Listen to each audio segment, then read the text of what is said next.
And welcome back. Food safety is the secret ingredient in all summer meals. According to the Centers for Disease Control, 76 million people get food poisoning every year, and the USDA confirms foodborne illnesses do increase during the summer. Well, joining us this morning is registered dietitian and our friend Pat Baird with some summer food safety tips. We're also talking about good health this morning as well. We are, because there's a lot of good things that we can do in the summer to stay healthy. But you are so right, Karen. Food safety is at the top of the list. Why are there more foodborne illnesses in the summertime? Is it just because of the heat or what? It's because of the heat, and we now know that all foods can be contaminated. Fruits, vegetables. We had cantaloupe, we had spinach. We used to think of this as something that was in meat and poultry, but the reason is temperature. So let's get right to that. Okay. It's very important when we're transporting food to use things like an insulated bag, like freezer packs. How long do those last? You know, I've always wondered about that. If the ice is all melted and things like that, is it done? Or this will stay solid for about 4 hours, and it will continue to cool as it melts down, but you pop it back in the freezer and reuse it. Thermometers are essential. When you go outside on the grill, have an instant read thermometer.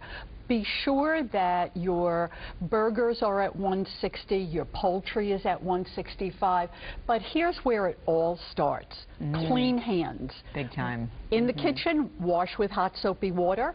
Outside, bring handy wipes and sanitizers. Always hot foods hot, cold foods cold, and wash.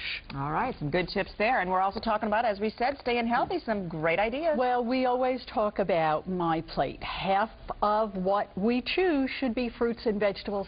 Summer is ideal. We have good stuff out there now. Farmers markets. It's inexpensive. It's loaded with color. We really want to focus now on establishing that good pattern of more fruits and vegetables. And I love the idea of a kebab, because I'm going to guess that that is a great way to control your food portions. It's a great way to control portions, and it's a great way to control fat, because during the summer we tend to eat foods that are high in fat and cholesterol.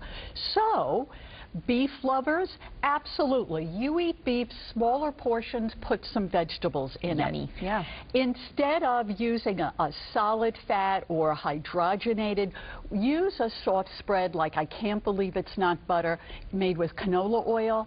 One of the lighter ones, soybean oil, and 70% less saturated fat. You know, and I love the corn on the cob, because, you know, it's been sort of described more of a starch than a vegetable. Is there something good for you in corn on the cob, or does it just taste good? Oh, well, it tastes wonderful. It's got lots of fiber. It's got niacin, vitamin C, and, you know, corn is really a wonderful vegetable to have. All right. We want to continue that lower saturated fat and cholesterol using olive oil and canola oil for marinades, for sauces, for dips, having more avocados, serving nuts and sunflower seeds instead of chips. Just making those little changes. Some good ideas there. I love nuts and seeds. All right, and finally, we're talking SPF. Use your sunscreen to start off. Absolutely. That's the good news, is we've gotten the message to avoid skin cancer by using protection when we go in the sun. Here's the nutrition angle to this. Okay, here we go. That when you use an SPF above number 8, it blocks the absorption of vitamin D. The sun is our primary source of vitamin D.